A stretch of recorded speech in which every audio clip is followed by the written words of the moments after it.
Hey there, folks. Welcome to another terrifying episode of Darkest Real Dark Web Horror Stories. First off, a huge thanks to everyone who showed support on the previous video. If you haven't had a chance to watch it yet, just click the info button up top to check it out.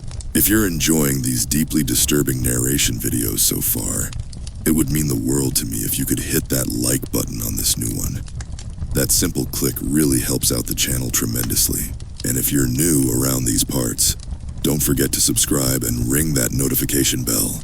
That way, you'll never miss out whenever I upload a new dark web tale fresh from the digital depths of terror. Alright, enough stalling. Let's not keep those wicked internet demons waiting any longer. Get yourselves settled in, dim those lights, and prepare yourselves. And get ready for some truly wild dark web horror.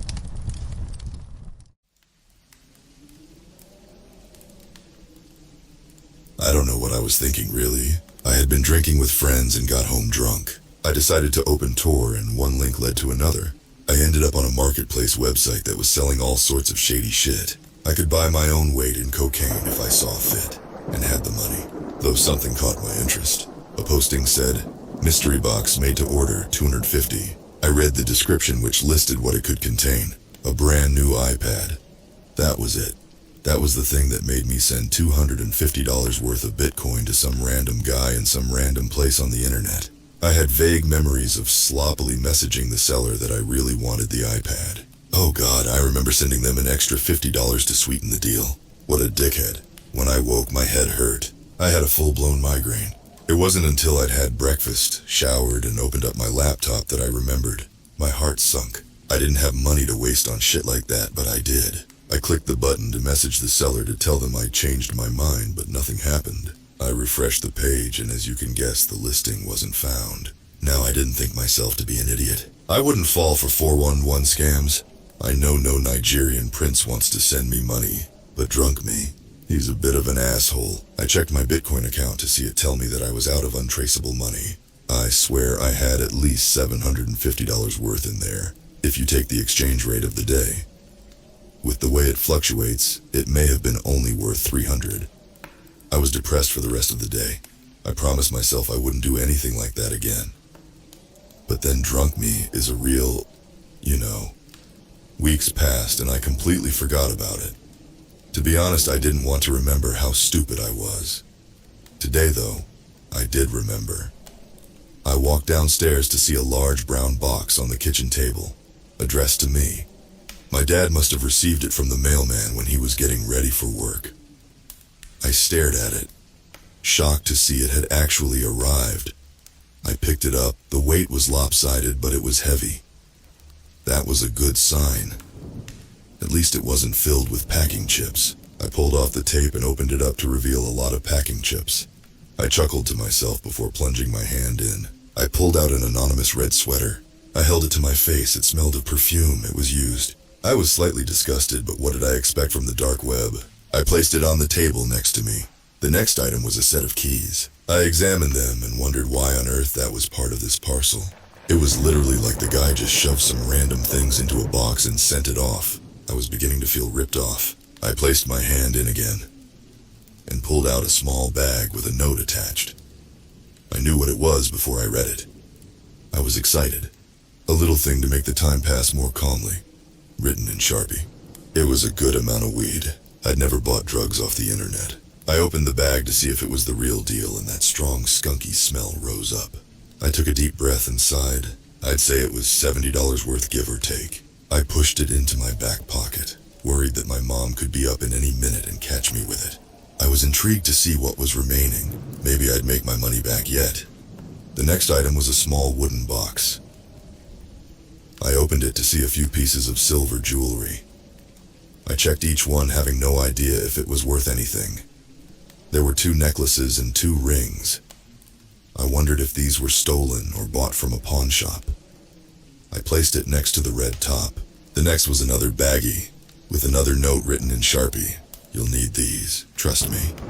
I was a little anxious when I read the note and saw a small box of Xanax inside. What the fuck did I need anxiety medication for? I was not one to dabble in prescription drugs. Weed and a little mushrooms was all I needed. I knew some friends who'd pay good money for that. I had no idea how much they were worth, though. I'd look it up later. I assumed $50, so that was $130 so far. And to be fair, for something off the dark web, if I only lost around half my money, I should count myself lucky. I fished around in the box again and couldn't feel anything else. I picked it up to feel it was still heavy. I placed it down again and stood up. I reached all the way to the bottom and felt something large and slender. I pulled it out. It was a fucking iPad. Holy shit. Jackpot. It was slightly scratched, but it wasn't a first generation. It was light and thin. It was at least an Air. I was stoked. It was then my mother popped her head around the corner. "Hey honey, did you get a package?" "Yeah," I said, suddenly aware I could smell the weed in my back pocket. "Hey, you found my sweater," she said, delighted. "Where was it?" Was all I mustered. She picked it up and unconsciously the keys too. She walked away. I sighed, worried she'd smelled the drugs. "What's that?" she said, turning. "I'm holding it for a friend," I said without thinking. "What?" she said, not paying attention. "What's my jewelry box doing down here?" I stared at my mom, slack-jawed. She picked it up and opened it, studying if anything was missing. "Well, answer me," she demanded. "It was in the package," I said honestly. "Don't bullshit me. Were you going to sell this?" "No, I promise." "Just wait until your dad gets home. Jesus, Darren." "I swear this is not your stuff. It was in my package I bought off the net. You expect me to believe you bought my exact top and my jewelry box off the internet? Why in God's blazes would you do that?" "It was a mystery box. It could have contained anything. You come up with some shit sometimes. I think it's best if you go to your room." "I'm 17, I said. "When you're under our roof, it's our rules." I picked up the iPad and went upstairs. I laid on my bed and turned the device on. I was surprised to see it still had power. A few non-standard apps appeared on the desktop as I swiped to unlock. Nothing of interest, though. I checked the email program to see that it was blank. I was worried it was stolen and knew I couldn't keep it if there were any personal data on there. I checked the Photos app. There were around a dozen photos. I tapped the first. It was a low-light shot of a street. Could have been any. I swiped and the next was of the front of a house. The light was on in the front room, but in the low light, it overexposed the shot and made it hard to see any detail. The next was of the side of a house. The horizontal white wood siding looked similar to ours. The next was of what appeared to be a rear door. Then one of a kitchen.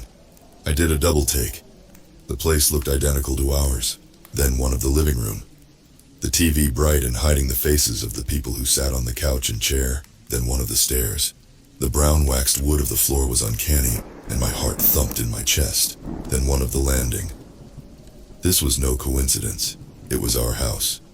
The family portrait that hung on the far side wall, even in the low light, was obviously ours. I panicked and didn't want to swipe again, though I did. My parents' bedroom. My mother asleep on the bed. The bed covers pulled taut. The next few, the covers being pulled back gently. My mother pulled her legs up from the sudden cool air.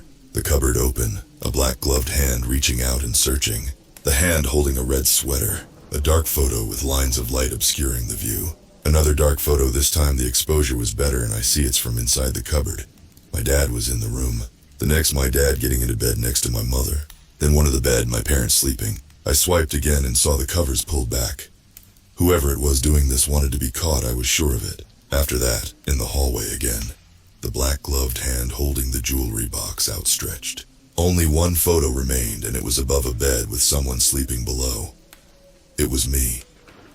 My blood ran ice cold. I threw the iPad to the floor, hearing it crack against the side of my desk. "No, no, no," I said to myself. I leaped up and saw the screen stare back at me with a rainbow mosaic of broken LCD and glass. What was I going to tell my parents? They'd never believe me. Then one of a kitchen. I did a double take. The place looked identical to ours. Then one of the living room. The TV bright and hiding the faces of the people who sat on the couch and chair. Then one of the stairs. The brown waxed wood of the floor was uncanny, and my heart thumped in my chest. Then one of the landing. This was no coincidence. It was our house. The family portrait that hung on the far side wall, even in the low light, was obviously ours. I panicked and didn't want to swipe again, though I did. My parents' bedroom. My mother was asleep on the bed. The bed covers pulled taut. In the next few, the covers are pulled back gently. My mother pulled her legs up from the sudden cool air. The cupboard opened, a black gloved hand reaching out and searching. The hand holding a red sweater. A dark photo with lines of light obscuring the view. In another dark photo this time, the exposure was better, and I see it's from inside the cupboard. My dad was in the room. The next, my dad getting into bed next to my mother. Then one of the bed, my parents sleeping. I swiped again and saw the covers pulled back. Whoever it was doing this wanted to be caught, I was sure of it. After that, in the hallway again. The black gloved hand holding the jewelry box outstretched. Only one photo remained, and it was above a bed with someone sleeping below.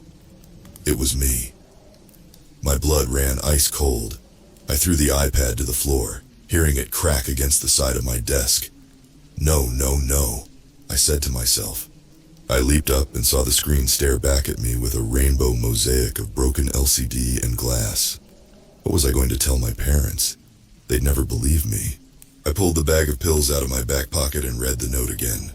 You'll need these, trust me. I turned it over to read a date, 07/21/2018. It must have been when the package was sent. I read it again and realized that's tomorrow, Saturday. Fuck. What does it mean? I have to warn my parents, please, if you don't hear from me, call the authorities. I fear the worst.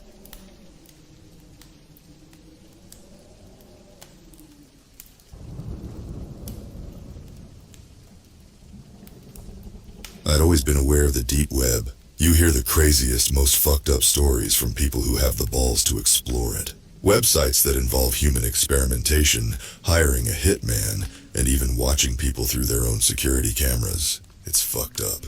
But honestly, I'd be lying if I said I wasn't just slightly interested. Now, just to point out, there was no malicious intent behind my exploration of the deep web.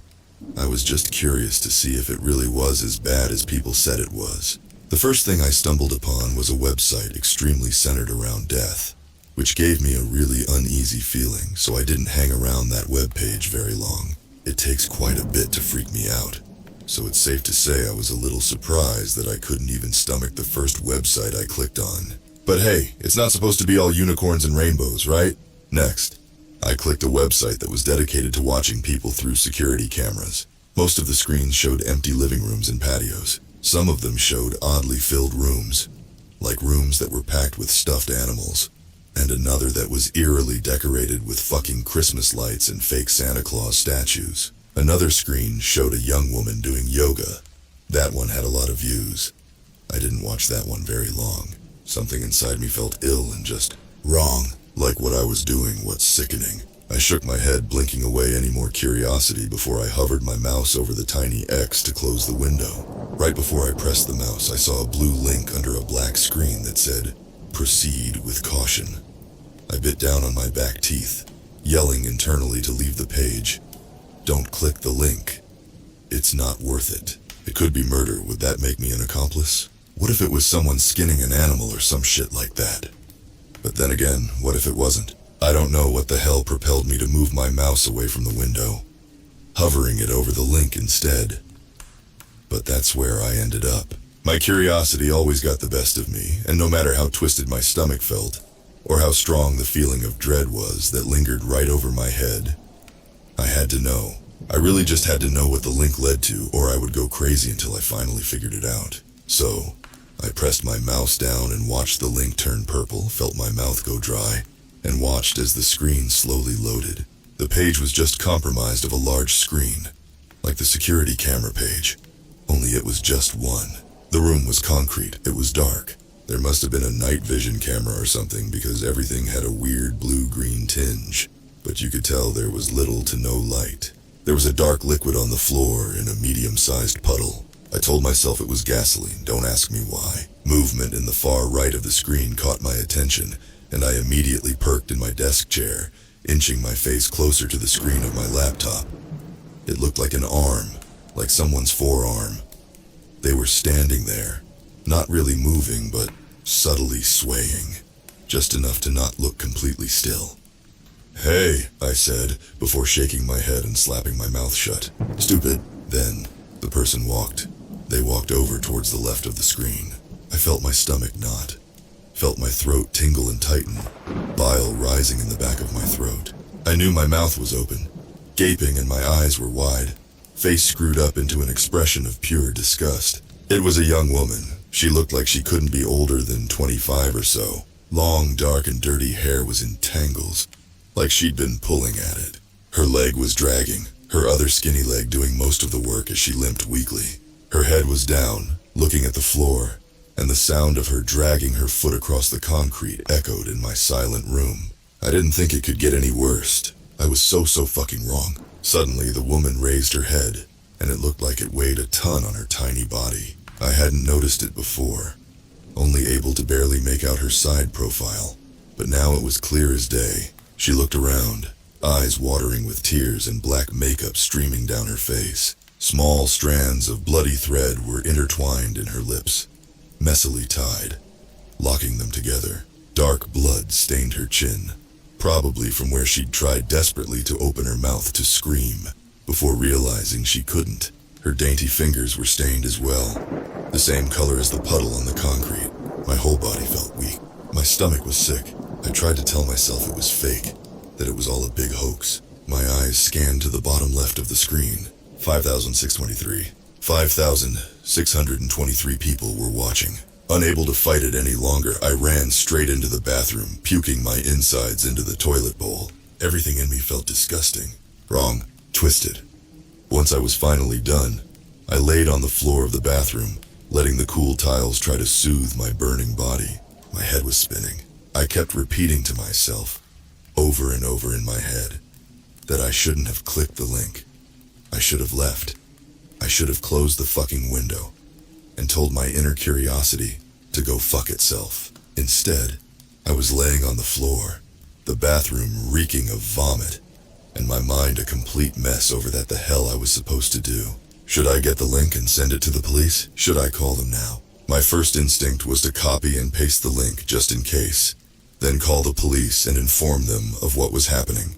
Maybe they could trace the IP address or something. Maybe they would recognize the girl and know where to start looking.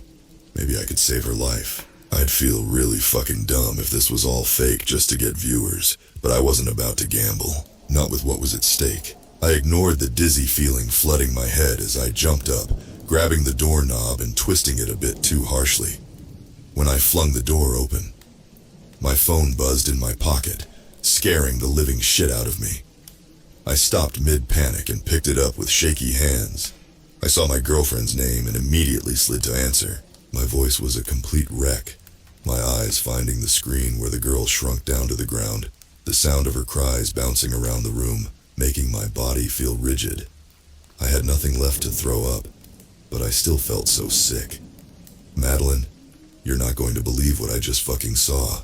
"What, are you okay? Have you been crying?"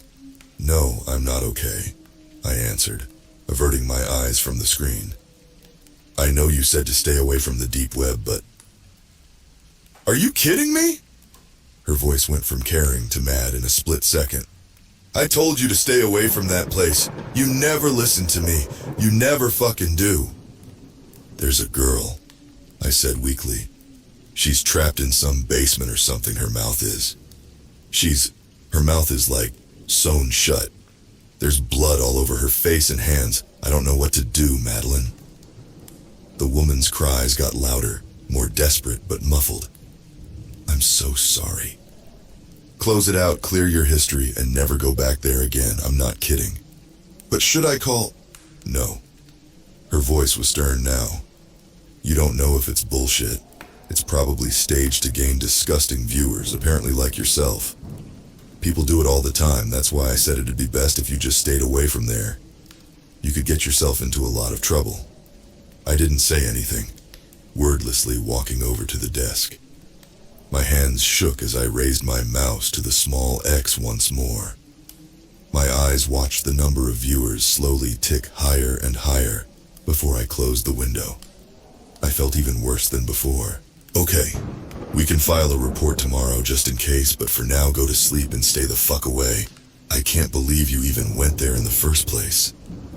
I didn't have the energy to argue with her. Guilt plagued my whole body, drowning me. It was all I could feel. I told her goodnight, that I was sorry and that I loved her before I hung up and made my way to the couch to sleep. Or try to sleep. It didn't feel right even being in my bedroom, or being anywhere near my computer. Not while that girl was still trapped, unable to scream for help, unable to talk at all. I know it could be fake, but was that really a risk I was willing to take? I looked up some Google searches over what was fake on the deep web, and read multiple stories about staged webcam videos, which made me feel a little bit better. It didn't make the sick, guilty feeling go away though. It's safe to say that I didn't get much sleep. Every time I closed my eyes or even began to drift off, I would see the woman's face. The thread laced into her lips, the blood staining her mouth, her fingers, the floor. I continued to grow more and more anxious and uneasy, deciding that maybe getting out of the house, heading over to the local CVS and picking up some melatonin might help. I threw my blanket off, slid on my shoes and grabbed my keys and wallet from the nightstand. The cool air felt amazing and did wonders to calm the whirlwind of thoughts in my head.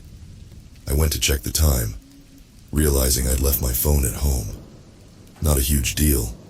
The store was only a few minutes away from my house. I ended up buying melatonin and a stronger sleeping pill just in case those didn't work. I also got a pack of bottled water to help rehydrate after I vomited up all the contents in my stomach earlier. By the time I got home, I felt much better, which lasted about 3 seconds before I noticed that my front door was wide open.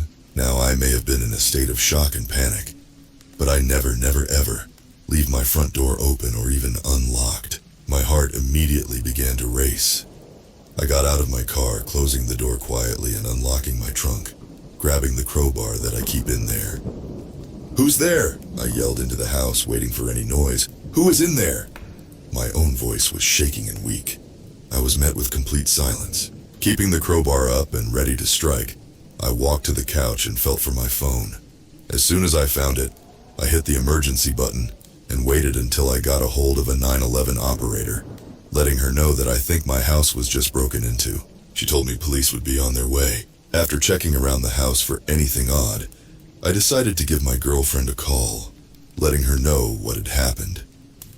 The phone rang, and then rang some more.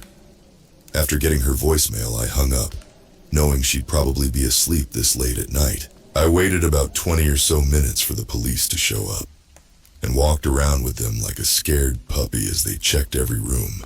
They ended up just having me fill out a report telling me they'll keep patrol cars in the area just in case anyone else gets hit. As they were leaving, I checked to see if Madeline had called back yet, but there wasn't any missed calls. I, however, did notice several outgoing calls to her cell phone. Outgoing call to Madeline, 3:12 a.m. Outgoing call to Madeline, 3:14 a.m. Outgoing call to Madeline, 3:17 a.m. Outgoing call to Madeline, 3:20 a.m. And then another one at 3:56, which was around the time I'd gotten home. My mind went into an automatic panic, knowing for a fact that I did not make those calls. I quickly checked my texts, reading one I'd apparently sent out at 3:23 a.m. "Hey, can't sleep. Gonna come over? Mind leaving the back door unlocked so I can get in?" I didn't send that message. My stomach dropped. My heart thudded loudly in my chest as I noticed her reply directly underneath. "Sorry, I was sleeping. Thanks for waking me up, BTW. Lose your key again? It's unlocked. Don't be too late." Without a second thought, I jumped up, running to lock all the doors and windows in my house, keeping the crowbar tight in my hand as I ran to my car. I drove as fast as my little Civic would allow all the way to her house, ignoring any stoplights.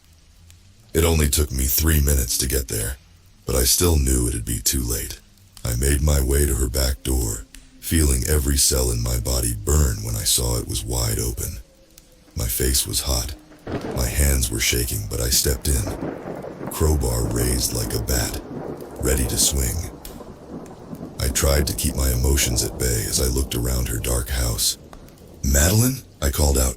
"Are you okay, babe?" Nothing. Silence. "Madeline?" A small scream came from her bedroom just up the stairs. My legs jerked to a run as I flew up the stairs, slamming her door open. I looked at her empty bed, her empty room. Confused, I heard the scream again. Only this time I heard that it was coming through her computer monitor. I felt numb as I looked at the screen, noticing the same website I saw earlier. Only instead of one woman, I saw two. The first was lying on the floor, not moving, in that puddle of dark liquid. I recognized the second girl, just as I had recognized her voice. My heart shattered as I saw her face, streaked in blood. The same threading was sewn into her eyelids, locking them shut. Her scream hit my bones, surrounded my body. It was all I could hear. Her face was twisted in pure terror. I cried pathetically as her voice began to go out, continuing to grow weaker, and rasped. I locked my jaw, picking up my cell and dialing 911 for the second time. Only this time it barely rang once before the deep, gravelly voice of another man answered. "You should not have called." Chills shot down my body and I heard the phone thud as it hit the carpeted floor. My breath hitched in my throat as I bent to pick it up, hanging up the call and racing down the stairs. How did he do that? How did he redirect my call away from the police? I felt my heart race as I darted out of her back door, in a frenzy as I sprinted to the closest house. I pounded the door, screaming at the top of my lungs until the neighbor opened it, her face tired, confused, and scared. She let me in, and I explained through frantic tears what happened. I'm typing this on my phone to post as we both try to get a hold of the cops. But neither of our calls are going through, and neither is her landline. I think someone is messing with our cellular signal, and they may have cut her line, but we're going to keep trying. I'm scared for me, I'm scared for my girlfriend, and I'm scared for my neighbor. I don't know what's going to happen to me. If you don't hear from me again, please take this advice and this experience to heart. Stay away from the deep web. For fuck's sake, please, please stay away from the deep web.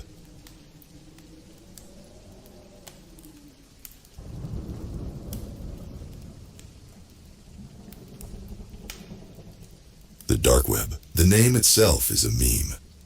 It's become the boomer boogeyman, the back alley of the internet where you go to get your kidneys harvested and sold off to a billionaire's all-you-can-torture buffet.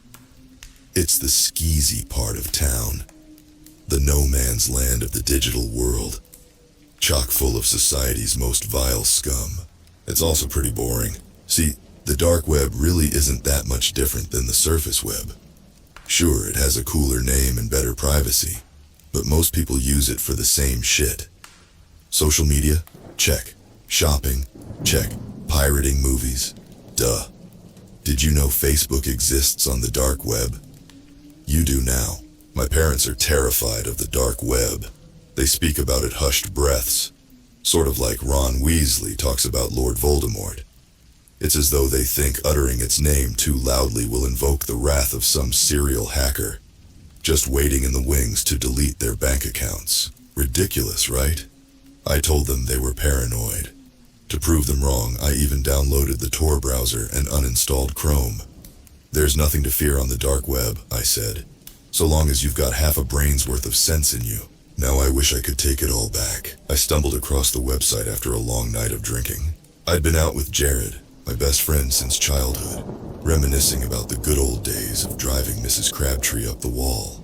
When I got home, I felt a bit nostalgic, so I went digging for old pictures on Facebook. Like most drunk missions, one thing led to another, and I landed on an old thread listing the most exciting websites on the dark web. Whoops, most were fairly vanilla, some free textbooks here, a bit of hacked video games there. I scrolled down through the responses until I found one buried beneath the others. It had just a single upvote. Monster Call 143 Wunyan. I stared at the link for a few seconds, then cracked a fresh beer and said, fuck it.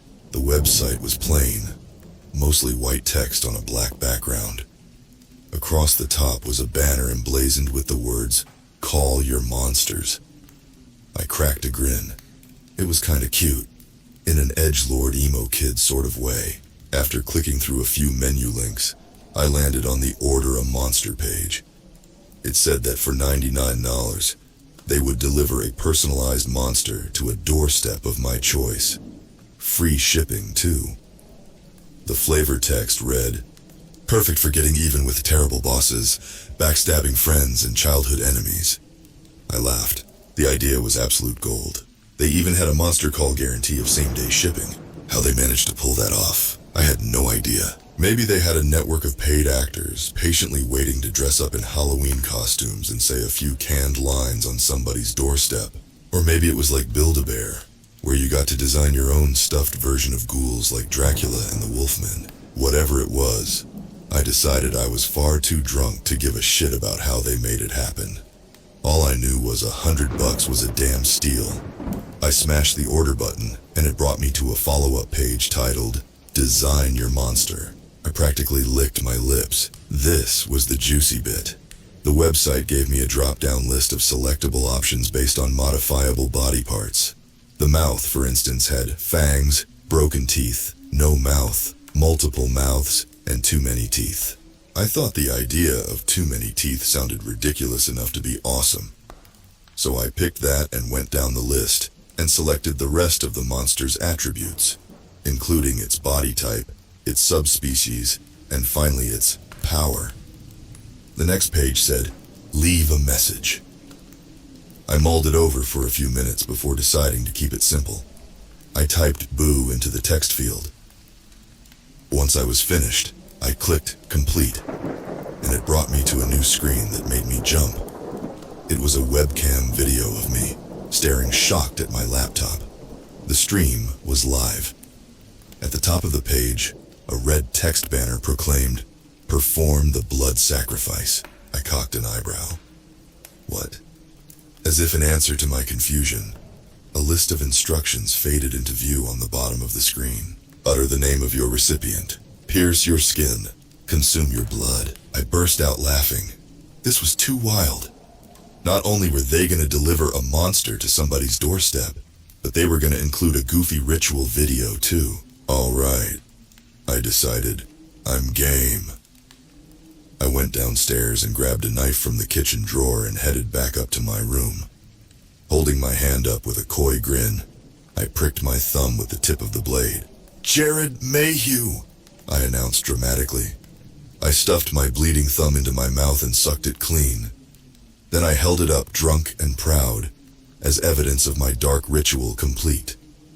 Seconds passed, and nothing happened. Then the screen went black, and a new page appeared. Order complete. Delivery in progress. I sipped my beer, wondering how Jared would react to my spooky surprise landing on his doorstep tomorrow. I really hoped they included the blood sacrifice bit. Jared and his wife Alyssa both hated blood, so they'd never let me live it down. And that was exactly what I wanted. A couple of seconds later, a new screen popped up. Delivery complete. Stand by for results. Already? That didn't make any sense. How did they manage to create my order and ship it across the country, all in the span of 5 minutes? A depressing realization swept over me. My drunk ass had been duped. There was no way they'd be able to ship something that quickly, so the only explanation was A, it was a scam, or B, it was just some lame email jump scare. Fuck. Now the $99 made more sense. There was no way a tiny startup could offer same-day delivery and a compelling product for so little money. It was a pipe dream logistically. Defeated, I decided that was enough dark web shopping for one night and time to pack it in. I closed my laptop, brushed my teeth, and hopped into bed. My phone vibrated. I stared at it, wondering who would be messaging me at this hour. Jared, maybe? He was just as drunk as I was and probably high as a kite by now, too. I picked it up and saw one new email from Monster Call. Odd. I never gave them my email address. Order delivered. Click here to view results. View results. I heaved a sigh. This was either a virus or some guarantee that Jared got a corny, spooky email. Still drunk, still making poor decisions, I clicked the link and it opened a video feed of Jared's house. I sat up, my tiredness vanishing in a tidal wave of what the fuck. The video was dimly lit, and the way it bobbed up and down looked like it was being recorded off of somebody's cell phone. Jared's small 2-bedroom home was there in all of its suburban glory. Something about the video felt off, though. Wrong. I told myself to relax. This was just some prank or gag. The company probably put out a call for a fraction of the money to any locals, and somebody pulled the contract. No doubt they were going to walk up the front steps, knock on his door, and then say boo and run off or some shit. It wasn't a big deal. So why was my heart racing? The video neared the house, the footsteps going slowly. In the silence of the night, I heard the person behind the camera breathing. They sounded frightened, scared. Why? Lights went on inside the house, painting the windows in a dull yellow glow. I squinted, seeing dark shapes darting behind the curtains. Thoroughly confused, I decided to message Jared and ask if he got my surprise. Terrence, sup dude, you get my special delivery? Ha ha ha. Jared. Beep. Jared, Skemthing. Jared, inside the house. Dark splotches splattered against the curtains. A moment later, a woman's scream rang out, and the window shattered. 2 hands reached out from behind the billowing curtains, gripping the side of the windowsill. Then 2 more gripped the top. A figure emerged, lurching out of the opening and into the yard. It looked familiar. Jesus Christ, it looked familiar. It stood 8 feet tall, with large bat wings flared out behind it, and 4 crooked, muscular arms clenching in and out of fists. The person behind the camera stumbled backward, muttering something incoherent. The creature swiveled its head toward them. The video feed shifted. Images of the sidewalk flew up and down as the cameraman ran full tilt from Jared's house, heaving panicked gasps. I caught muffled fragments of prayers. Then a shriek sounded, followed by the flap of powerful wings. The video crashed, tumbling in a blur of pixels. A man's voice shouted for help, and then something heavy crunched, and his voice died with a wheeze. Another shriek filled the night, and a shadow appeared, gazing down toward the discard cell phone. It had 4 arms, a pair of wings, and a mouth filled with rows and rows of teeth. Too many teeth. I lurched forward, swallowing the vomit in my throat.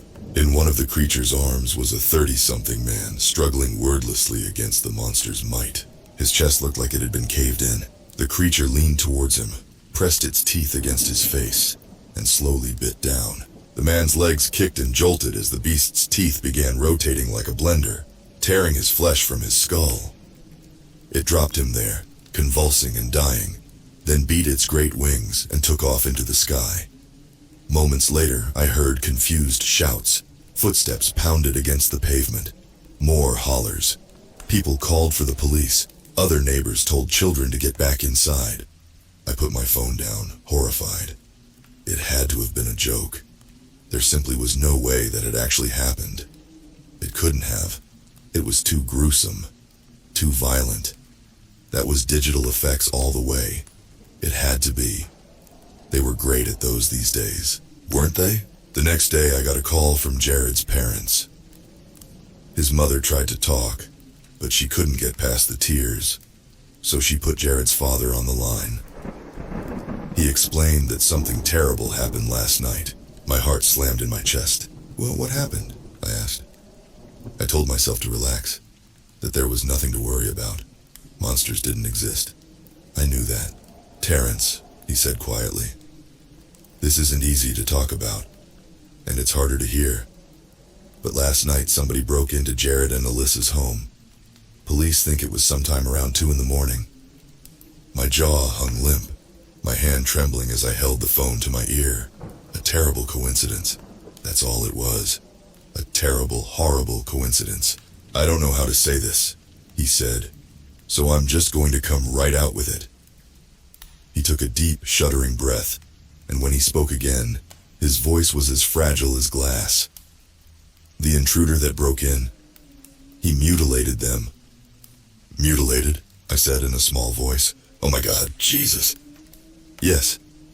I'm sorry to tell you all this, but you were you were best friend, and I think it's better that you hear this from me than the newspaper. He paused, as though summoning the courage to say the next words. According to the police, the psychopath that broke in gnawed their faces off. Vomit rose in my stomach. I forced it down. Oh Christ, I'm sorry. I'm so sorry. I ran a hand through my hair, gripping it forcefully and pulling on it, praying the pain would wake me from this nightmare. Please, Roger, let me handle the funeral preparations. You and Charlene should take this time to grieve. That's the thing, Roger said, his voice tremoring with emotion. There won't be a funeral. What? They're still alive, Terrence. That son of a bitch left them, broken and bleeding, to live with the torture he'd inflicted on them. He choked back a sob before recomposing himself. So far, there's no trace of the bastard. The only lead the cops have is a crumpled note they found on the doorstep. He left a note? Yeah, but it was just one word, practically useless. I swallowed. What did it say? Boo. Well, there you have it, folks. Another descent into the terrifying corners of the dark web. I don't know about you, but I may need to take a break from the internet for a little while, after narrating those deeply disturbing tales. If you made it through those nightmarish stories in one piece, you're braver than I am. Be sure to let me know which one chilled you to the bone the most in the comments below. And if you haven't already, please give this video a thumbs up and subscribe to the channel. It's outlets like this that help shed light on the real horrors lurking in the darkest depths of the web. Your support allows me to keep exploring and sharing these warnings from the digital abyss. Speaking of more dark web terror, let's do another fear-filled narration again very soon, shall we? Maybe give me a day or two to recover from this one first, though. Drop a comment with any deep web horror stories you'd like me to cover next time. Thanks for joining me once again, you brave souls.